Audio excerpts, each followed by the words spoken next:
देखते हैं three baby technique, या इसको कह सकते हैं थ्री बेबी की जगह पर थ्री पेरेंट्स टेक्निक। इसमें थ्री पेरेंट्स मीन्स क्या होता है? हम लोगों के जन्म के लिए एक माँ चाहिए, एक पिता चाहिए, तीन वो कैसे हो गया? तो इसके लिए एक तरीका है कि जिसमें कि डॉक्टरों ने, साइंटिस्ट ने दिमाग लगाया कि थ्री पेरेंट्स टेक्निक का यूज करके देखते हैं कि बच्चे में क्या क्या चेंजिंग होता है और उससे क्या क्या फायदे होते हैं। अलग बात है एक साइंटिस्ट किया है तो कुछ अच्छा ही किया हो, यदि वही घर गांव समाज में पूछा जाए कि एक बच्चा का तीन पापा मम्मी, मतलब दो मम्मी एक पापा है, तुरंत है तौबा मचा देगा कि समाज कलयुग फलाना ये वो हो जाएगा।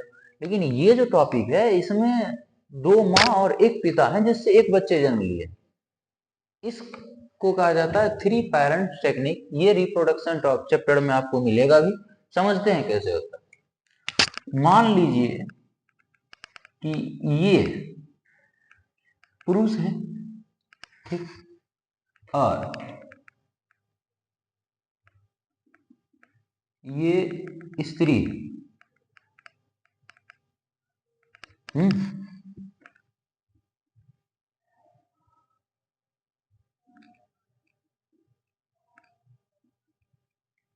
अब मान लीजिए कि ई दोनों का शादी ब्याह हो गया, ई दोनों पति पत्नी, ठीक। वैसे इनका बाल लेना है, हेयर ना। महिला और पुरुष के साथ दिक्कत यही है कि पुरुष का बाल उड़ता है, महिला का बाल झड़ता है। इन लोगों का ऐसा उड़ता है कपार का बाल कि उड़ेगा तो एक टापू बना देगा बीच में, इन्ने से खाली बीचम टापू, या बीच वाला खाली इन्ने से रह जाएगा, द्वीप रंग हो जाता है। देखते समझिए, ये दोनों पति पत्नी है, तो यदि इनके बच्चे होंगे तो कैसा क्या क्या होना चाहिए? इसका एक ओवम हो, अंडाणु होगा, और इसका एक शुक्राणु होगा, दोनों के मिलने से बच्चे जन्म ले। लेकिन कोशिका चैप्टर जब पढ़िएगा ना तो याद रखिएगा, कोशिका में एक है माइटोकॉन्ड्रिया और एक है हरित लवक। माइटोकॉन्ड्रिया और हरित लवक में डीएनए होता है। यहां पर तो हरित लवक का कोई जिक्र नहीं होगा, लेकिन जिक्र किसका होगा? माइटोकॉन्ड्रिया का। समझिए, ये अंडाणु है और ये शुक्राणु है,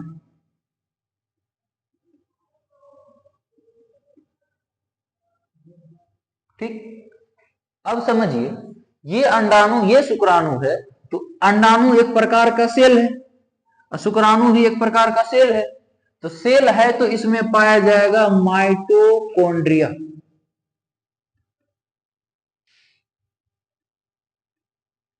और माइटोकॉन्ड्रिया में जो डीएनए होगा उसको माइटोकॉन्ड्रियल डीएनए कहते हैं।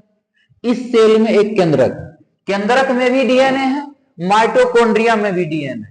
याद रखिएगा, यदि इस अंडाणु के माइटोकॉन्ड्रिया के डीएनए में किसी प्रकार का डिसऑर्डर है, यानी कोई खराबी है, कोई विकार है, तो इससे जो बच्चा बनेगा उस बच्चे में वो विकार दिखेगा और वो ज्यादा दिन तक टिकता नहीं, वो बच्चा समय से पहले मर जाता है, ठीक।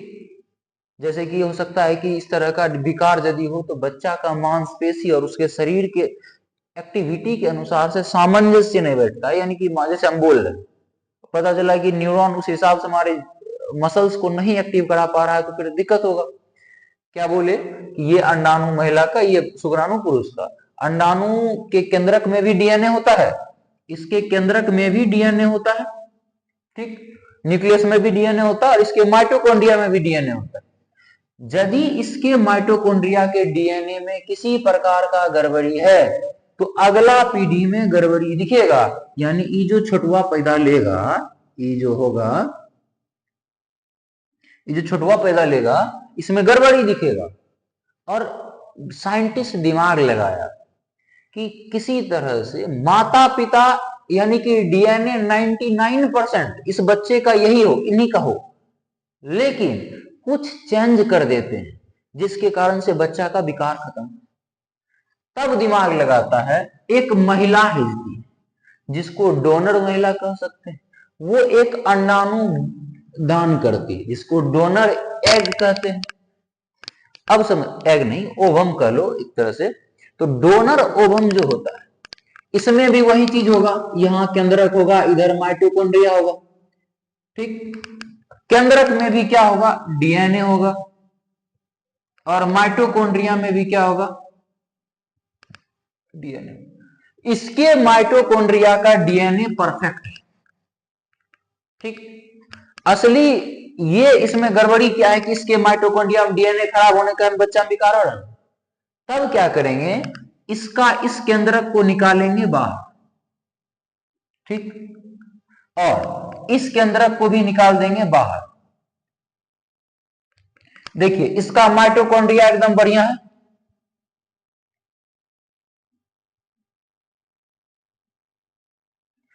इस केंद्रक को बाहर निकाल के खत्म कर देंगे और इस अंडाणु के केंद्रक को ले जाकर के इसमें ट्रांसप्लांट कर देंगे। बात क्या है फिर से समझिए, क्या बोले, बोले कि एक डोनर महिला ढूंढे जो अंडाणु को क्या कर सके, दान कर सके। एक अंडाणु लिए और इसमें एक वो केंद्रक है, इसमें एक माइटोकॉन्ड्रिया, और इस केंद्रक में भी क्या था, डीएनए है, और इस माइटोकॉन्ड्रिया में भी क्या है, डीएनए है।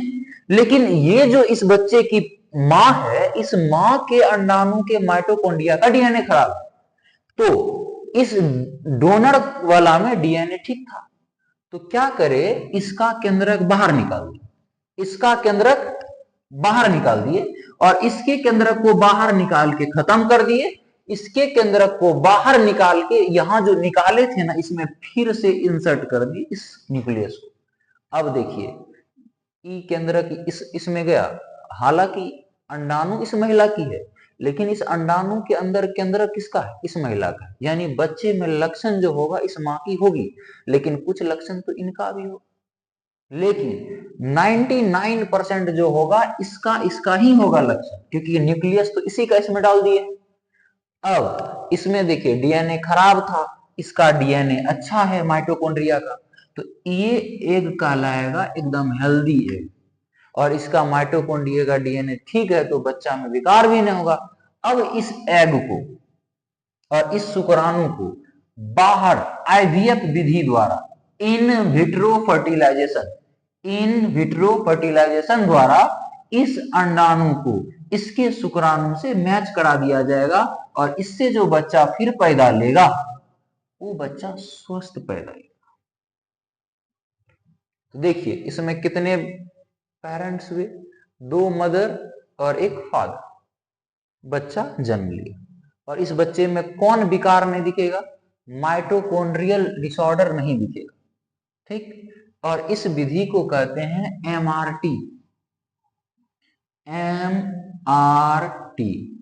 Mitochondrial replacement therapy, mitochondrial replacement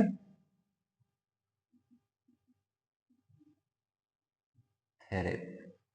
ठीक, ये चीजें होती है, ये जो 3 पेरेंट्स टेक्निक है, इससे बढ़िया एक चीज कंडीशन ये हो गया कि बच्चे में जो ये डिसऑर्डर होता था वो खत्म हो गया।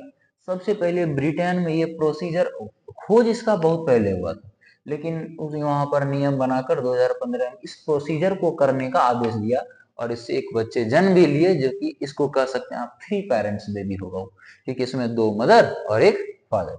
ये हम लोग समझते हैं, ये चीज समाज में अभी हमारे इधर इतना ज्यादा नहीं है कि गांव के कोई भी व्यक्ति ये समझ पाए कि यदि 3 माता मतलब कि 3 पेरेंट्स पर एक बच्चा है तो एकदम का कलयुग आ गया, ऐसे हो गया वैसे हो गया। लेकिन ये चीज साइंटिस्ट के द्वारा किया गया, जिससे माइटोकॉन्ड्रियल डिसऑर्डर क्या हो जाए, खत्म हो जाए। आई होप आप समझ गए होंगे। मिलते हैं अगले वीडियो में।